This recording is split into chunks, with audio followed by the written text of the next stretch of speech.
Hello everybody, welcome back for another video. Hope you're all doing well and that you're all having a great day. To start things off, Japan's top financial watchdog has granted a license to a cryptocurrency exchange being relaunched by e-commerce giant Rakuten. I don't know if that's Rakuten or Rakuten. I'm gonna say Rakuten.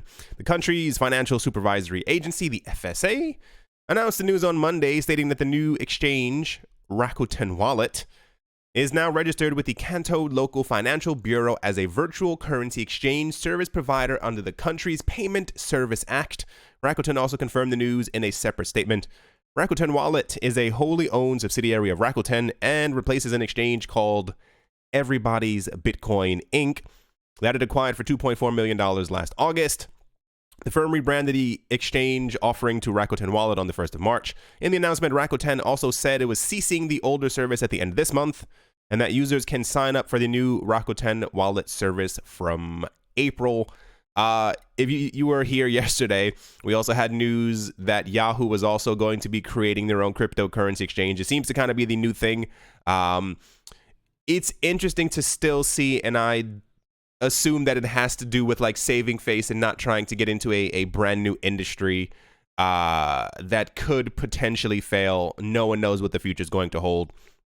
But I find it quite interesting that we've had at least 15 different European companies, almost said European companies around the world, companies in Europe who have announced that they're going to be starting their own crypto exchange, some type of crypto subsidiary group that they own 51% of. That'll also be a crypto exchange in some capacity. We have tons in Asia, but we haven't really seen many, and not even in North America. I think we maybe had like 2 or 3 in actually Canada, but none in America. Like we haven't heard, like for instance, like if you kind of look around, it's kind of easy.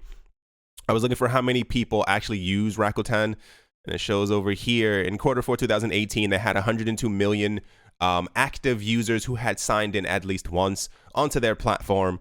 So if we even put that into context, let's say they end up having just 10% of these people, an additional 10 million people from their platforms actually go over and start using their cryptocurrency exchange. That's 10 million new people who we have into crypto. But we haven't seen, and I don't think we're going to see them for a while unless something magically changes within the next couple of years. As far as like, we hear nothing from eBay or Google or Amazon. I don't think Apple's going to make their own. I mean, I could see Apple making their own crypto, definitely.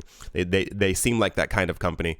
But yeah, it's just very fascinating to see how many other companies around the world are even like, let's give it a shot. Let's make our own cryptocurrency exchange. But the American ones seem to be completely pushed back. Like the only one I could see Twitter making a cryptocurrency exchange because of Jack Dorsey's love for Bitcoin and Lightning before any other like major tech company could. I don't know. It's all kind of weird.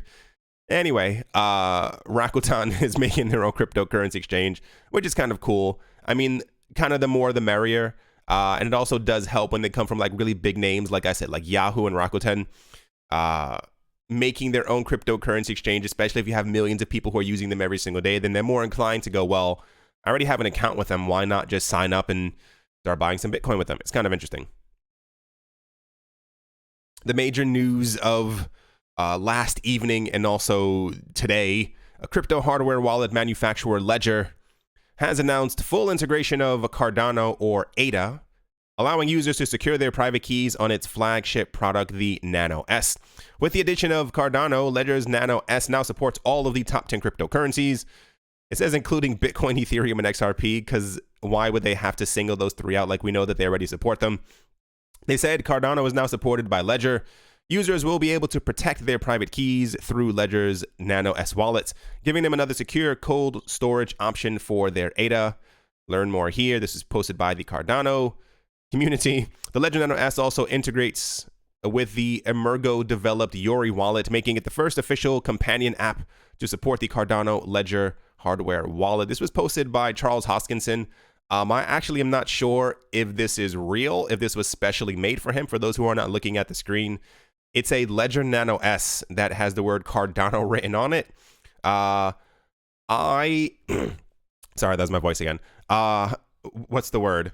I am not being paid by Ledger. However, I do have a Ledger affiliate link in my description below.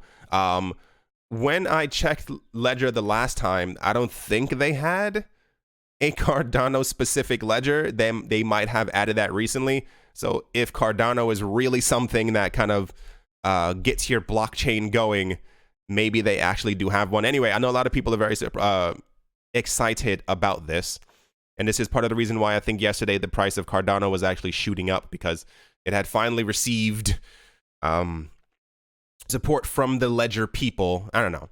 It's very cool. It was going to happen eventually.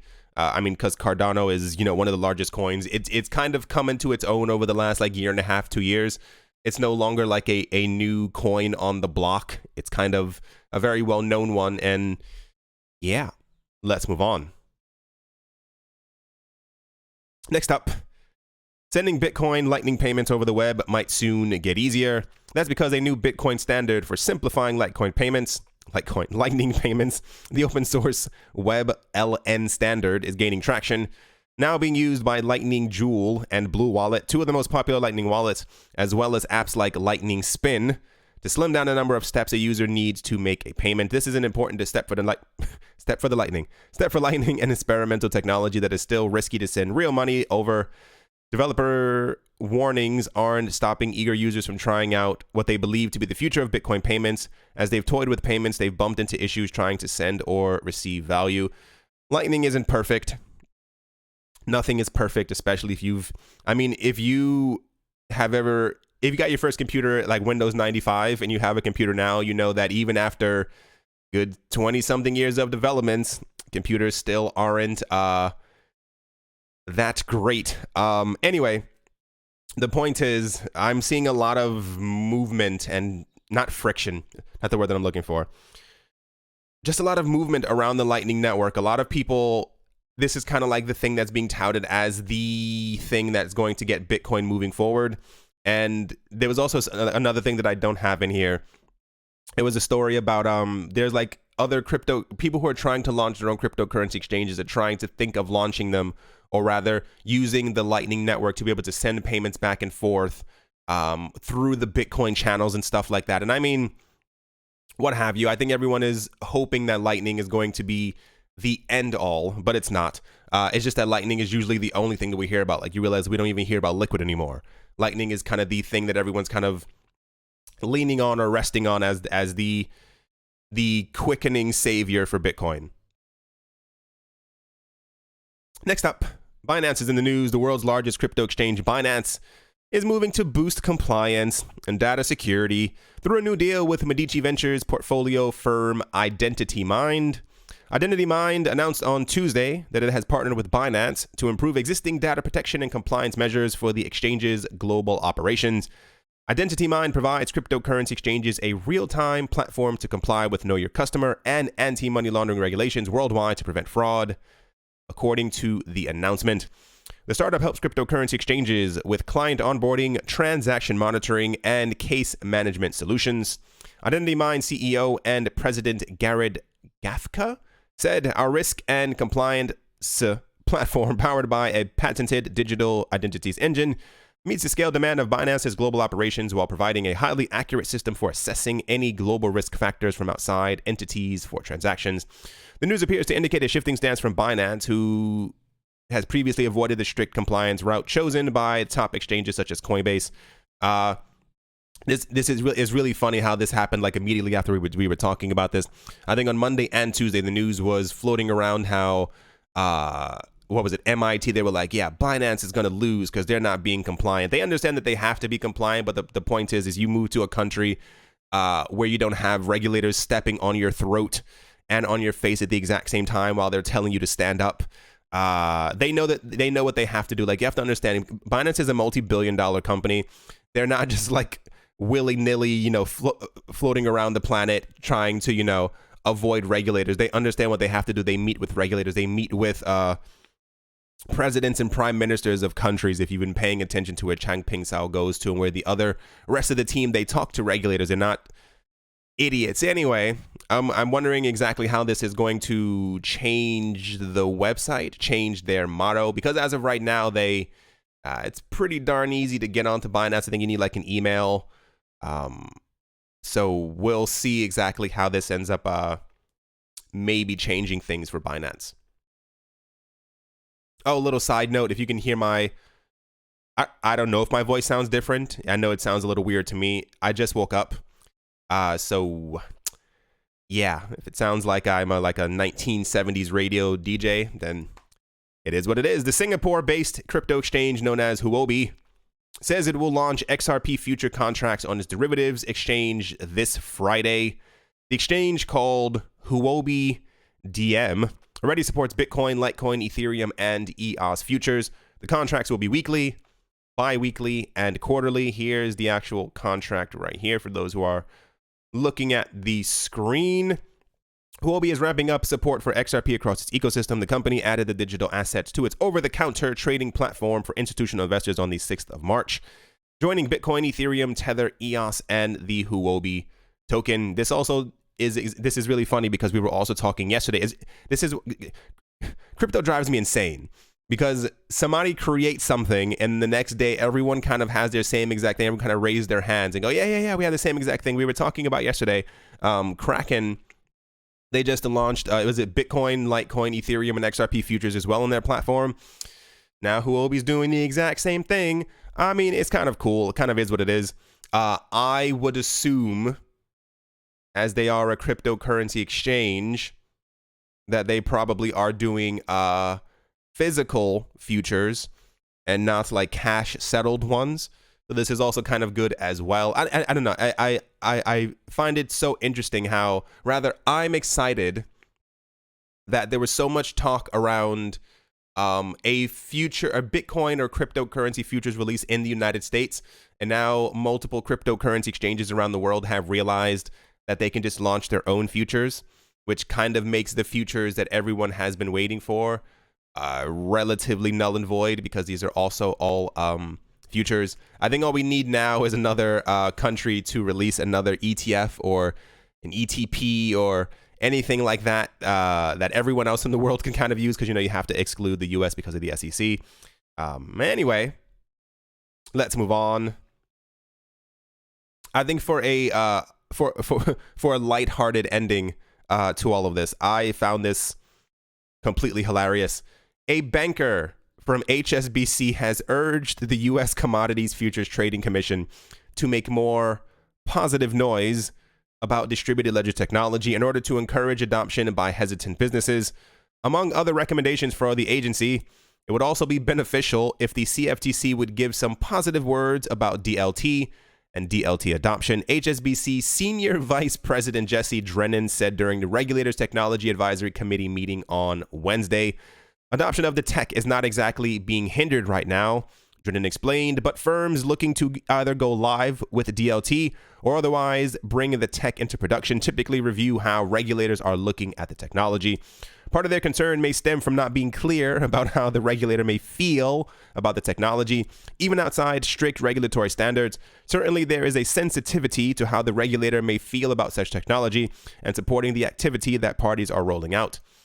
So, wherever the commission could make positive noise, that may accelerate from some firms their ability to bring into the market as it overcomes their bit of due diligence about just having the conversation about how you feel about the use of technology, support the activity that they are pursuing. For those who have no idea what I just said, or who didn't get the point of that, a banker, the senior vice president from HSBC, has pleaded with the CFTC, the Commodity Futures Trading Commission, telling them to talk nice about blockchain. People who don't want to say that they are into blockchain, they refer to it as DLT because it sounds more grown up. Not even joking. That's kind of the reasoning behind it. Distributed ledger technology. He pretty much told the CFTC, talk nice about blockchain because we're using blockchain and we want other people to use blockchain. You know that things are going wrong when a banker, a senior vice president, has to pretty much say to the CFTC or to a government office, hey, you guys are being jerks. Can you kind of just talk nice about this? Because if you've been paying attention, because I have been paying attention, other countries are opening up their arms very, very quick to blockchain and to DLT. A lot of them love it. European countries are obsessed with it. They say that they don't see a risk for crypto assets. They like crypto assets. They don't want to hinder them, and they want to see them flourish, and therefore they're just trying to make laws and regulations for blockchain and DLT, and they want to actually start using these things as well. Same exact thing in Asia. We're also seeing the beginnings of what could be the sproutings of it in South America. But for some reason, and this is what I was talking about before, the CFTC and the SEC have, it's been a good, it's anywhere from 15 to about 28 months. I know that's a wide time frame. It's still a long time that the US has constantly said they were going to give regulations on blockchain, which they have not done. And, you know, a year and a half is a pretty long time to not give any real actual information. And what's been happening is that while other countries have given information in their laws and their logics as to what is a security and what is not and what's a commodity, crypto has started to build itself very, very fast in other countries. But the CFTC and the SEC, like I mentioned before, I don't know what's wrong with them. I don't know exactly what's going on. But you have to see the irony in the fact that banks once hated us, and now they're urging the people who make the rules to kind of get the let out and also just talk nicely about it, because they're now also using it, because the banks also see that you can't get away from this. They're going to have to start integrating this as well into their own services. Yeah, like I said, I thought that was funny. You don't hear every day that there was a senior vice president from HSBC or from any other major bank who kind of sat before the CFTC and said, hey, do better. Stop doing what you've been doing and just kind of let us know what's going on. I still think that the CFTC and the SEC aren't going to give any proper information anytime soon. That's just my own opinion. I don't foresee a future where the SEC gives us any proper rulings on any coins. The CFTC, they said yesterday that they were working with the people from Bakkt, or rather, they had their application and they were working diligently on it, trying to make sure that it was, scrupulously passed through and so, which is a lie, because they've had it since December.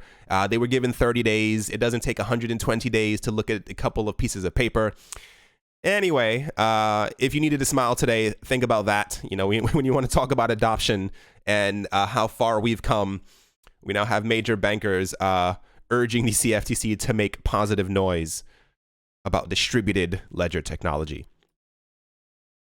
At the moment, I think EOS is EOS is still up 5%. EOS is just like a wunderkind for some reason when it comes to prices going up. Tezos is also shooting up. BAT is also shooting up. They're just very random shoot ups. Like BAT has 21 million volume. I mean, who knows? Ravencoin also still yesterday. What a time to be alive. All right, everybody. That is definitely going to do it for this video. I hope you all enjoyed. I know I did. Thank you all once again for watching and listening. I hope you have a great morning, great afternoon, great evening, wherever you are, wherever you might be. Thank you once again, as always. A very special thank you. See, it took me to the end of the video to cough. To my Patreon supporters. They are Vlad the Impaler, Gilboa Snake, Rai, Brady Niels, L Doug, Arthur Yaku, Professor Wally from Gunabot University, Nick Mangialavori, Travis Haynes, Yasha Harari, Anthony Charles, Nick Kanaya, singer-songwriter Mike Savitz, Wise Night Owl, Joey Carafa, Crypto Joe, Jim Gardner, Jared Schneider, Jeremy Fox, Amy Starsheen, Richie Rich III, Jeffrey Ramsey, Cody, Carl Birchenoff, Paxis, Jeffrey Dam, Nicholas, One Earth, One Peace, One Love, Setsuna, Minting Coins, Crypnotic, RF Dusty, and ShaolinFriedRice.com. Thank you all very much for your generosity. I do appreciate it. And yeah, I'll talk to you all soon. See you.